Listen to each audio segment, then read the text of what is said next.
Hello and happy Halloween. Welcome to the last installment of Creepy Chronicles for 2025. We have invited our old friend from 2024 back as our last guest for this year.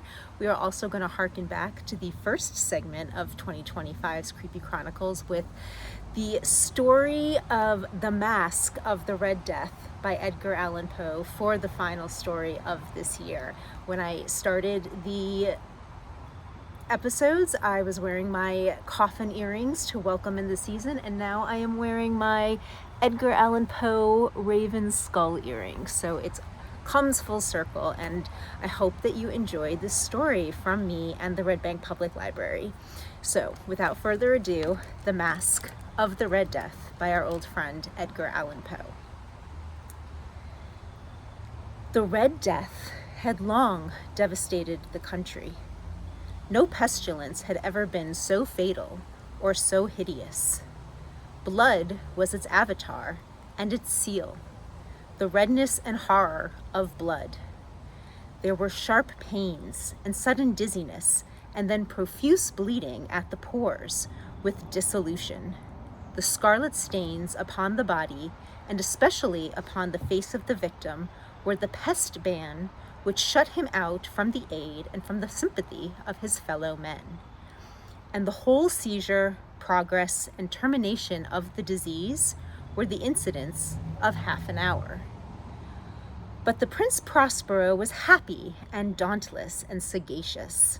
When his dominions were half depopulated, he summoned to his presence 1,000 hale and light-hearted friends from among the knights and dames of the court, and with these retired to the deep seclusion of one of his castellated abbeys. This was an extensive and magnificent structure, the creation of the prince's own eccentric yet august taste. A strong and lofty wall girdled it in. This wall had gates of iron. The courtiers, having entered, brought furnaces and massy hammers and welded the bolts. They resolved to leave means neither of ingress nor egress to the sudden impulses of despair or of frenzy from within. The abbey was amply provisioned. With such precautions, the courtiers might bid defiance to contagion. The external world could take care of itself. In the meantime, it was folly to grieve or to think. The prince had provided all the appliances of pleasure. There were buffoons, there were improvisatori, there were ballet dancers, there were musicians, there was beauty, there was wine. All these and security were within. Without was the Red Death. It was toward the close of the 5th or 6th month of his seclusion, and while the pestilence raged most furiously abroad, that the Prince Prospero entertained his 1,000 friends at a masked ball of the most unusual magnificence. It was a voluptuous scene, that masquerade. But first, let me tell of the rooms in which it was held. There were 7, an imperial suite.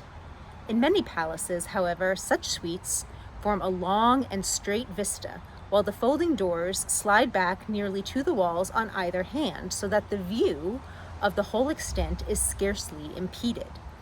Here, the case was very different, as might have been expected from the Duke's love of the bizarre. The apartments were so irregularly disposed that the vision embraced but little more than one at a time. There was a sharp turn at every 20 or 30 yards, and at each turn, a novel effect. To the right and left, in the middle of each wall, a tall and narrow Gothic window looked out upon a closed corridor which pursued the windings of the suite. These windows were of stained glass whose color varied in accordance with the prevailing hue of the decorations of the chamber into which it opened. That at the eastern extremity was hung, for example, in blue, and vividly blue were its windows. The second chamber was purple in its ornaments and tapestries, and here the panes were purple. The third was green throughout, and so were the casements. The fourth was furnished and lighted with orange. The fifth was white. The sixth with violet. The seventh apartment was closely shrouded in black velvet tapestries that hung all over the ceiling and down the walls, falling in heavy folds upon a carpet of the same material and hue. But in this chamber only, the color of the windows failed to correspond with the decorations. The panes here were scarlet, a deep blood color. Now, in no one of the 7 apartments was there any lamp or candelabrum amid the profusion of golden ornaments that lay scattered to and fro or depended from the roof. There was no light of any kind emanating from lamp or candle within the suite of chambers. But in the corridors that followed the suite, there stood, opposite to each window, a heavy tripod bearing a brazier of fire that projected its rays through the tinted glass and so glaringly illumined the room. And thus were produced a multitude of gaudy and fantastic appearances. But in the western or black chamber, the effect of the firelight that streamed upon the dark hangings through the blood-tinted panes was ghastly in the extreme, and produced so wild a look upon the countenances of those who entered, that there were few of the company bold enough to set foot within its precincts at all. It was in this apartment also that there stood against the western wall a gigantic clock of ebony. Its pendulum swung to and fro with a dull, heavy, monotonous clang, and when the minute hand made the circuit of the face, and the hour was to be stricken, there came from the brazen lungs of the clock a sound which was clear and loud and deep and exceedingly musical, but of so peculiar a note and emphasis that, at each lapse of an hour, the musicians of the orchestra were constrained to pause momentarily in their performance to hearken to the sound, and thus the waltzers perforce ceased their evolutions, and there was a brief disconcert of the whole gay company. And while the chimes of the clock yet rang, it was observed that the giddiest grew pale, and the more aged and sedate passed their hands over their brows, as if in confused reverie or meditation. But when the echoes had fully ceased, a light laughter at once pervaded the assembly. The musicians looked at each other and smiled, as if at their own nervousness and folly, and made whispering vows, each to the other, that the next chiming of the clock should produce in them no similar emotion. And then, after the lapse of 60 minutes, which embraced 3,600 seconds of the time that flies, there came yet another chiming of the clock, and then were the same disconcert and tremulousness and meditation as before.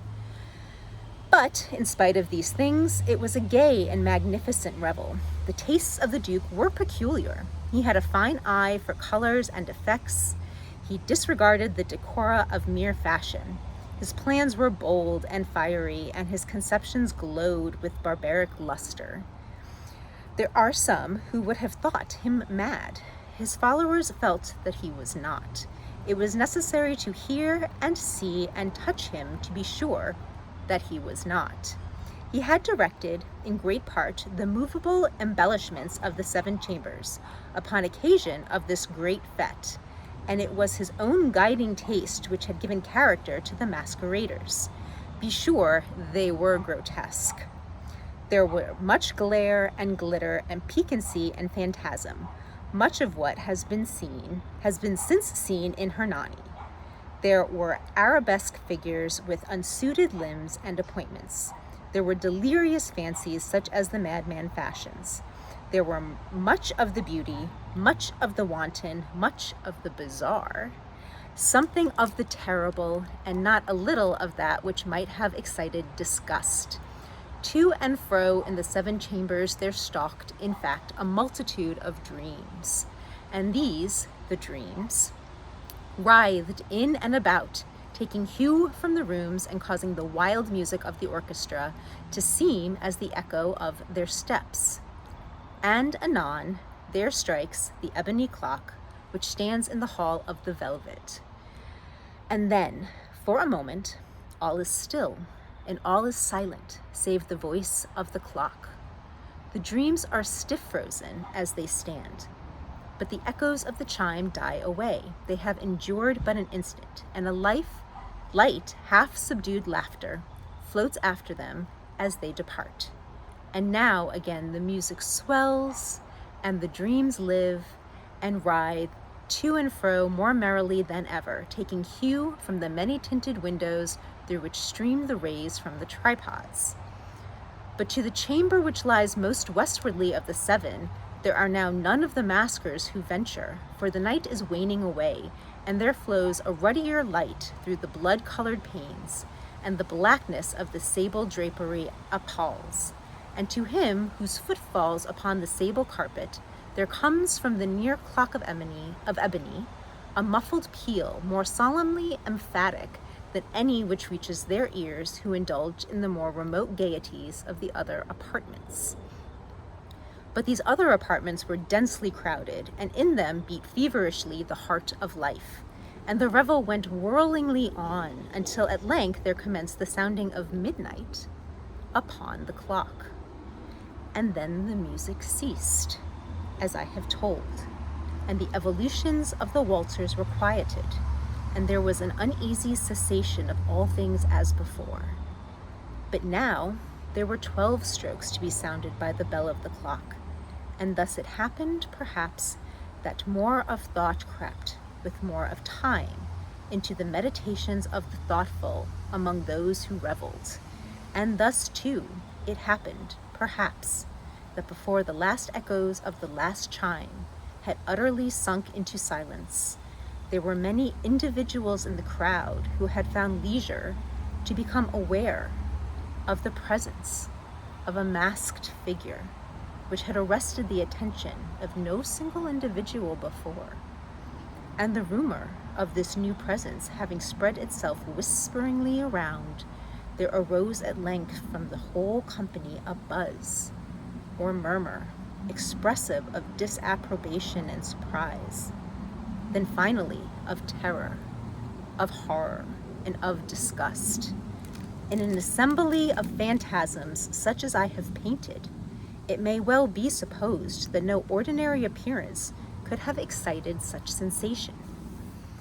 In truth, the masquerade license of the night was nearly unlimited, but the figure in question had out-Heroded Herod, and gone beyond the bounds of even the prince's indefinite decorum.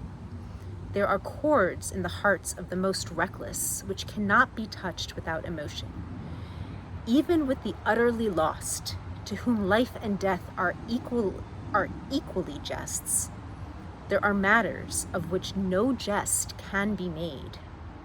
The whole company, indeed, seemed now deeply to feel that in the costume and bearing of the stranger, neither wit nor propriety existed. The figure was tall and gaunt, and shrouded from head to foot in the habiliments of the grave. The mask which concealed the visage was made so nearly to resemble the countenance of a stiffened corpse that the closest scrutiny must have had difficulty in detecting the cheat. And yet all this might have been endured, if not approved, by the mad revelers around. But the mummer had gone so far as to assume the type of the Red Death. His vesture was dabbled in blood, and his broad brow, with all the features of the face, was besprinkled with the scarlet horror. When the eyes of Prince Prospero fell upon the spectral image, which, with a slow and solemn movement, as if more fully to sustain its role, stalked to and fro among the waltzers, he was seen to be convulsed in the next moment with a strong shudder, either of terror or distaste. But in the next, his brow reddened with rage. "Who dares," he demanded hoarsely of the courtiers who stood near him, "who dares insult us with this blasphemous mockery? Seize him and unmask him, that we may know whom we have to hang at sunrise from the battlements." It was in the eastern or blue chamber in which stood the Prince Prospero as he uttered these words. They rang throughout the 7 rooms loudly and clearly, for the prince was a bold and robust man, and the music had become hushed at the waving of his hand. It was in the blue room where stood the prince with a group of pale courtiers by his side. At first, as he spoke, there was a slight rushing movement of this group in the direction of the intruder, who at the moment was also near at hand, and now, with deliberate and stately step, made closer approach to the speaker.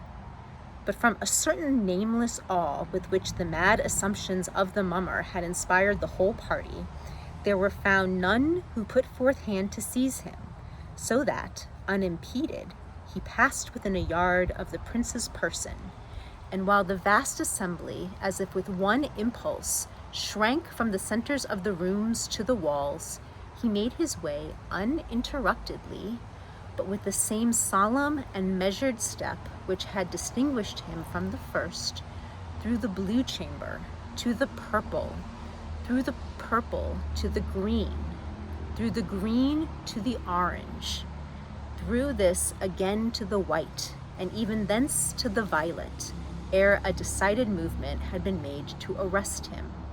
It was then, however, that the Prince Prospero, maddening with rage and the shame of his own momentary cowardice, rushed hurriedly through the 6 chambers, while none followed him on account of a deadly terror that had seized upon all. He bore aloft a drawn dagger, and had approached, in rapid impetuosity, to within 3 or 4 feet of the retreating figure, when the latter, having attained the extremity of the velvet apartment, turned suddenly and confronted his pursuer. There was a sharp cry, and the dagger dropped, gleaming upon the sable carpet, upon which, instantly afterward, fell prostrate, in death, the Prince Prospero. Then, summoning the wild courage of despair, a throng of revelers at once threw themselves into the black apartment, and seizing the mummer, whose tall figure stood erect and motionless within the shadow of the ebony clock, gasped in unutterable horror at finding the grave cerements and corpse-like mask, which they handled with so violent a rudeness, untenanted by any tangible form. And now was acknowledged the presence of the Red Death. He had come like a thief in the night, and one by one dropped the revelers in the blood-bedewed halls of their revel, and died each in the despairing posture of his fall. And the life of the ebony clock went out with that of the last of the gay, and the flames of the tripods expired, and darkness, and decay, and the Red Death held illimitable dominion over all. And that, again, was from Edgar Allan Poe. And I want to thank everybody who watched these videos each week during this Halloween season. We hope that you come and visit us in the Red Bank Public Library from time to time to see me and the other librarians working for you, our patrons, and to see what other programs we have at all the different seasons of the year. And again, happy Halloween. Thank you for joining me. And until next year, we all say, keep it spooky. Thank you.